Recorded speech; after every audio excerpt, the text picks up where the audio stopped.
আসসালামু আলাইকুম রহমতুল্লাহি ওবরকাতুহু। সম্মানিত দর্শক, আজকে অত্যন্ত বিয়োগাত্মক একটি বিষয় নিয়ে আলোচনা করব।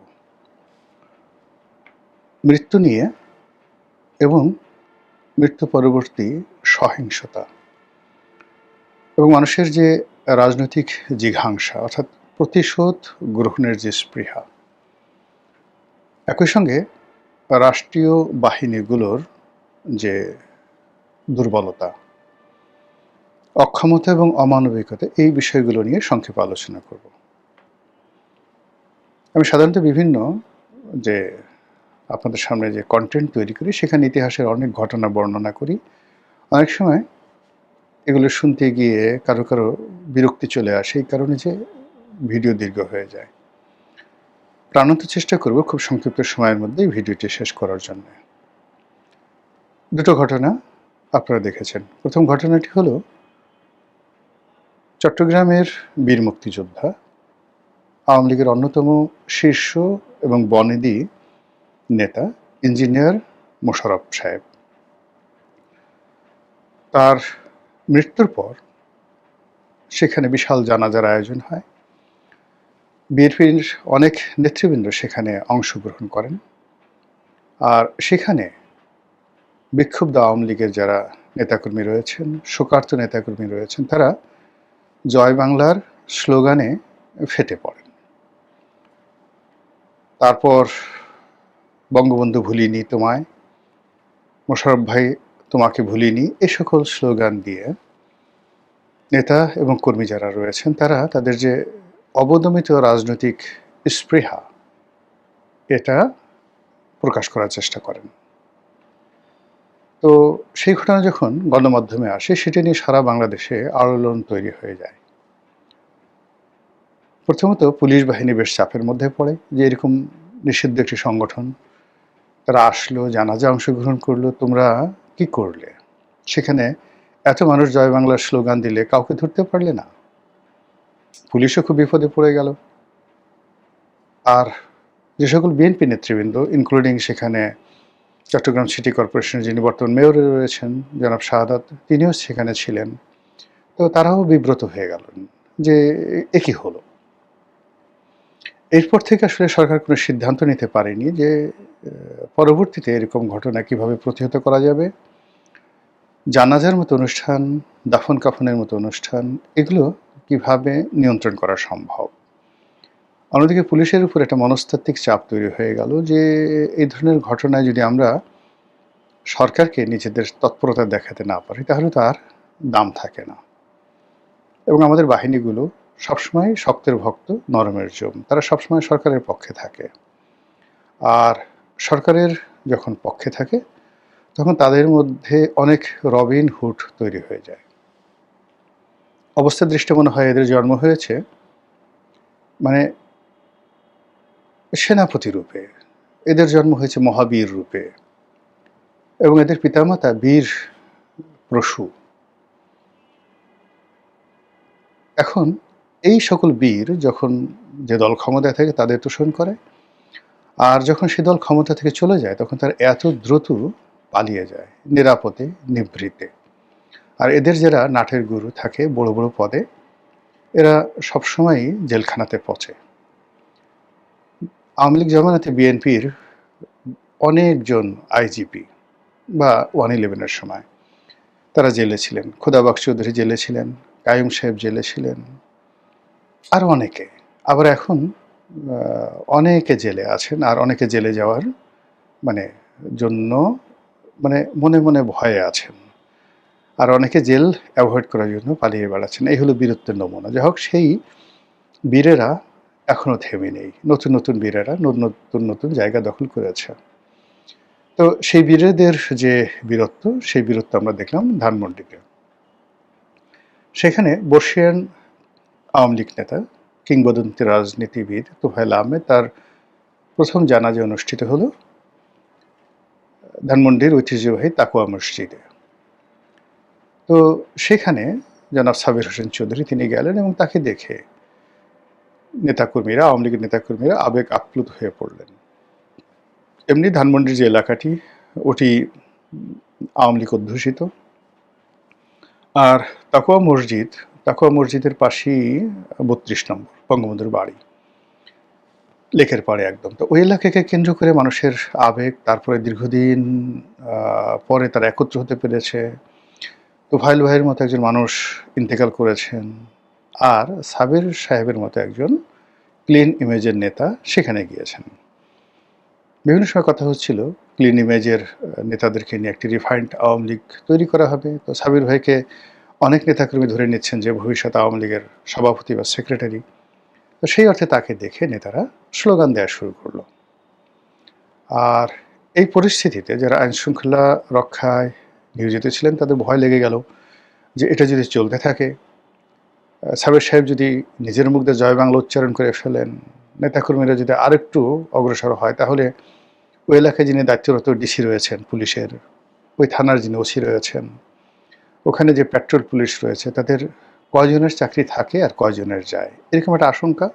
অ্যাট দ্য সেম টাইম চট্টগ্রামে যে ঘটনাটি ঘটেছে সেই ঘটনা যেন পুনর্বার না ঘটে, এজন্য ওখানে হঠাৎ করে বীর সাজার জন্য বিপ্লবী পুলিশ বাহিনীর একটা অংশ দাঁড়িয়ে গেলেন। তারা বেধড়ক লাঠিচার্জ শুরু করলেন। জনা ৫০-এর মতো সেখানে গ্রেপ্তার করা হলো। অপরাধ, নিষিদ্ধ সংগঠন, নিষিদ্ধ স্লোগান জয় বাংলা কেন দেয়া হলো? ভালো কথা, ঘটনা সেখানেই শেষ। এরপর হেলিকপ্টারে করে লাশ চলে গেল ভোলাতে, জনাব তোফায়েল আহমেদের কর্মস্থলে, জন্মস্থলে। তো সেখানে নানা রকম বিরূপ প্রতিক্রিয়া থাকবে। দীর্ঘদিন রাজনীতি করেছেন, ৭বার ৮বার সংসদ সদস্য হয়েছেন। বর্ণাঢ্য সেই যে ৬০-এর দশক থেকে ধরুন ৬৫ থেকে ২০২৫ এই সময়টাতেও তিনি প্রায় অ্যাক্টিভ ছিলেন।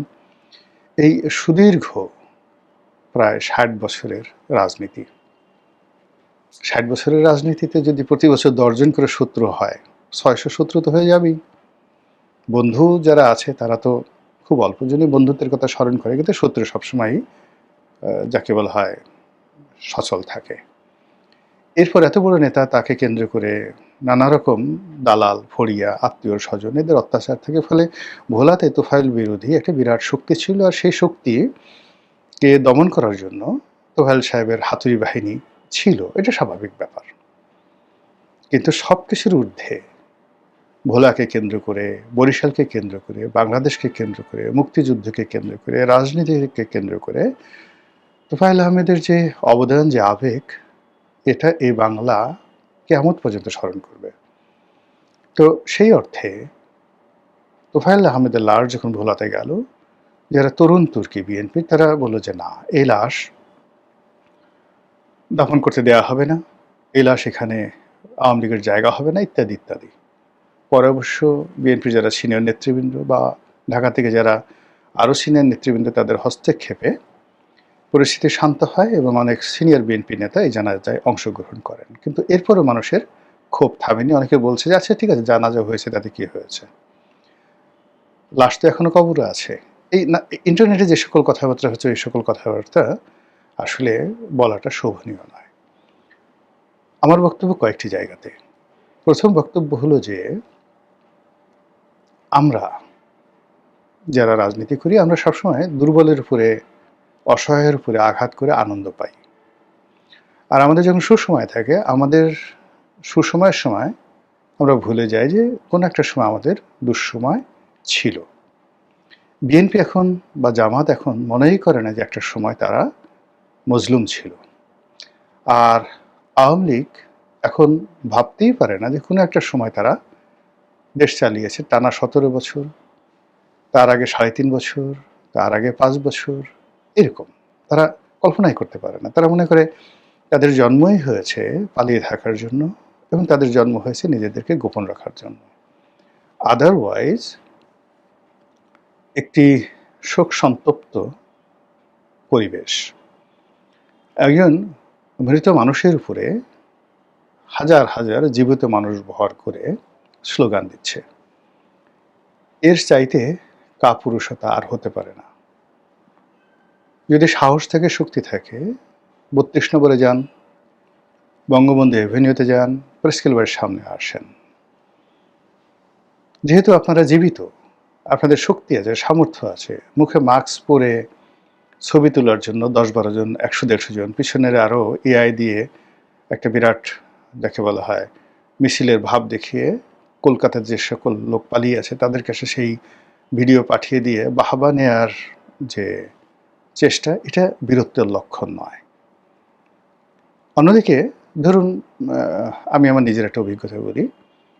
এক বয়স্ক মানুষ মানে ৬০ বছর তার বয়স, আর আমার বয়স তখন ৪০ বছরের মতো।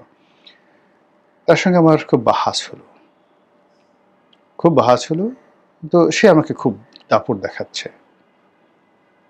তখন বিএনপি সবেমাত্র ক্ষমতায় এসছে ৯১ সনের দিকে বা ২০০১-এ, যে কোনো একটা সময়। তো আমার মনে নেই ওখানে, যেহেতু বয়স বললাম ৪০।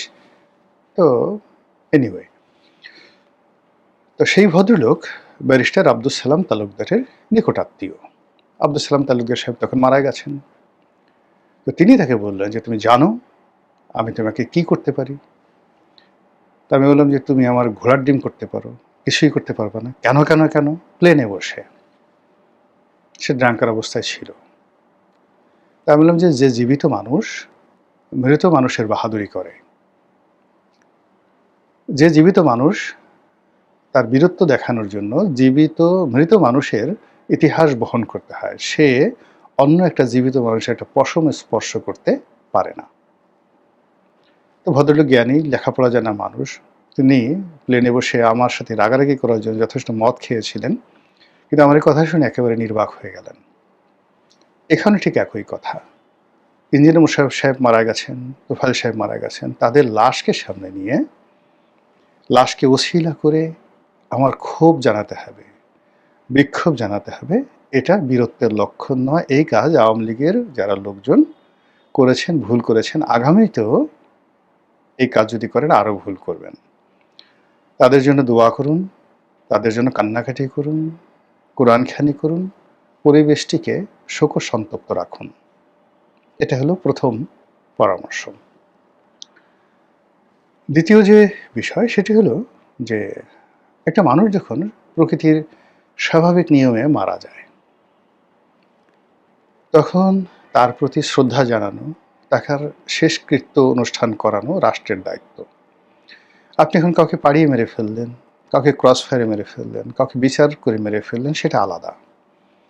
কিন্তু প্রকৃতিগতভাবে আল্লাহর হুকুমে যারা এই পৃথিবী থেকে স্বাভাবিক মৃত্যুবরণ করেছে রোগ শোক হয়ে, রাষ্ট্র সেক্ষেত্রে তার শেষকৃত্য অনুষ্ঠান করতে দেবে, আয়োজন করবে, নিরাপদ দেবে, এটাই রাষ্ট্রের বিধান। এবং এ ধরনের অনুষ্ঠানকে কেন্দ্র করে বিএনপি, জামাত বা অন্য যে সকল এখন শক্তিশালী দল রয়েছে, তারা এখানে যে সকল নেতিবাচক কর্মকাণ্ড করবে, সেই নেতিবাচক কর্মকাণ্ড সুদে আসলে প্রকৃতি তাদেরকে ফিরিয়ে দেবে। এর কারণ হল এই জিনিসটি স্বয়ং আল্লাহকে চ্যালেঞ্জ করা, স্বয়ং আজরাইলকে চ্যালেঞ্জ করা, স্বয়ং প্রকৃতিকে চ্যালেঞ্জ করা, আকাশ বাতাস গ্রহতারা নক্ষত্রকে চ্যালেঞ্জ করা, এটা শোভনীয় নয়। অতীতে যারা করেছে তারা সবাই এই দুর্ভোগ দুর্দশার মধ্যে পড়েছে। কাজে বিএনপির, জামাতের যারা নেতৃবৃন্দ, সবাইকে অনুরোধ করব যে, যদি আপনাদের খুব রাগ থাকে, যেমন তোফায়েল আহমেদ অনেকদিন হাসপাতালে ছিল, এই বাংলায় তো আসলে লাশ কবর থেকে তুলে নিয়ে জীবন্ত পুড়িয়ে মারা হয়েছে। এই বাংলায় মসজিদের একজন পাগল, উন্মাদ পাগল, তাকে ভারতীয় রয়ের এজেন্ট মনে করে দিনাজপুর না উত্তরবঙ্গের একটা জায়গাতে ১০ থেকে ২০ হাজার মানুষ একত্র হয়ে জ্বলন্ত চিতায় পুড়িয়ে মারা হয়েছে। ফলে কাজেই আওয়ামী লীগের অনেক নেতা রয়েছে যারা জীবিত আছেন, আপনারা তাদেরকে বাসা থেকে ধরে নিয়ে আনেন, জেলখানা থেকে আনেন, বা ওই যে অন্য যে কোনো সময় আনেন, এনে আপনাদের রাগ দেখান, ক্রোধ দেখান। রাষ্ট্র পারলে ফিরাবে, না পারলে ফিরাবে না। কিন্তু একটা মানুষ মরে গেছে প্রাকৃতিক নিয়মে, বা আপনি তাদেরকে মারেননি, পাড়িয়ে মারেননি, এখন সেই লাশ নিয়ে বাহাদুরি দেখানোর কোনো, যাকে বলা হয়, যুক্তি নেই। মরহুম সালাউদ্দিন কাদের চৌধুরীর কবরে গিয়ে যারা দাপট দেখিয়েছেন, এই বাংলার একটা মানুষ তাদেরকে সমর্থন করেনি, কেউ তাদেরকে ভালো বলেনি।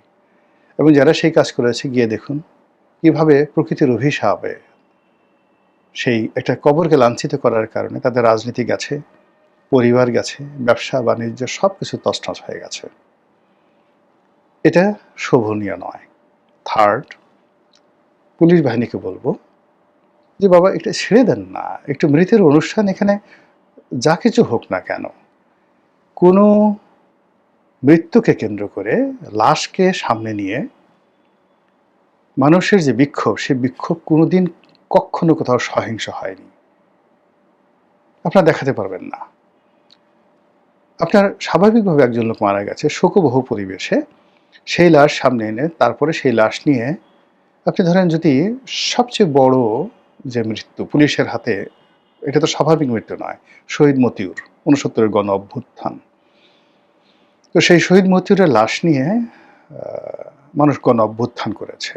মুগ্ধর মৃত্যু বা শহীদ আবু সাইদের মৃত্যু ২৪-এর গণ অভ্যুত্থান ঘটিয়েছে। কিন্তু স্বাভাবিক কোনো মৃত্যু এবং পরিণত বয়সের কোনো মৃত্যু, সেই মৃত্যু ব্যক্তির লাশ, সেটা বঙ্গবন্ধুর হোক কিংবা শেখ হাসিনার হোক, বেগম জিয়ার হোক, সেই লাশকে কেন্দ্র করে কখনো কোথাও কেউ সহিংসতা করতে পারেনি, পারবে না। ইতিহাসে এই ঘটনা ঘটেনি। কাজে এখানে পুলিশের বাহাদুরি দেখানোর কোনো কারণ নেই, রিজন নেই, আতঙ্কিত হওয়ার রিজন নেই, হীনমন্য হওয়ার কোনো রিজন নেই। এবং পুলিশ, ধানমন্ডি থানার পুলিশ যদি তারা নাকে তেল দিয়ে ঘুমাতেন, ওখানে হয়তো আর ২-৩ হাজার লোক বেশি হতো, স্লোগানে হয়তো আর ১০-১৫ মিনিট চলতেন, সাবির হোসেন চৌধুরীকে ঘিরে মানুষ আরেকটু আবেগ প্রকাশ করতো, ওই পর্যন্ত, এর বেশি কোনো কিছু হতো না। কিন্তু এই যে সরকার একটা উদার রাজনৈতিক পরিবেশ তৈরি করতে চাচ্ছে, তো সেখানে কবরস্থান, মৃত লাশ, শোকের পরিবেশ, জানাজা, সেখানে পুলিশের যে বাহাদুরি, এটা পুলিশ বাহিনীর ঐতিহ্য ফিরিয়ে আনবেন। আপনি মোহাম্মদপুরে গিয়ে একটা ছিনতাই বন্ধ করতে পারছেন না। ভোর রাত্রে ২ জন মহিলা গ্রাম থেকে আসছে, এসে সিএনজি থেকে নেমে নিজের বাড়ির সামনে তারা ছিনতাইয়ের শিকার হলেন, তাদেরকে চাপাতি দেখিয়ে সবকিছু লুটপাট করে নেওয়া হলো। সেই ভিডিও দৃশ্য ঘুরে বেড়াচ্ছে, সবগুলো ডিজিটাল মিডিয়া সেটা প্রচার করছে। কিন্তু এখন পর্যন্ত আপনি কি সেই অপরাধীকে ধরতে পেরেছেন? তো সেটা ধরতে পারেননি, তাকওয়া মসজিদে গিয়ে ৫০ জন জয় বাংলা স্লোগানদারকে ধরেছেন। এই বীরত্ব আমাদের দরকার নেই। আমাদের সেই বীরত্ব দরকার ওই ছিনতাইকারী যারা আছে, অপরাধী যারা আছে, কিশোর গ্যাং যারা আছে, তাদেরকে ধরেন। মহান আল্লাহ আপনাদের সবাইকে হেদায়েত দান করুন এবং হেফাজত করুন। আসসালামু আলাইকুম ওয়া রাহমাতুল্লাহি ওয়া বারাকাতুহু।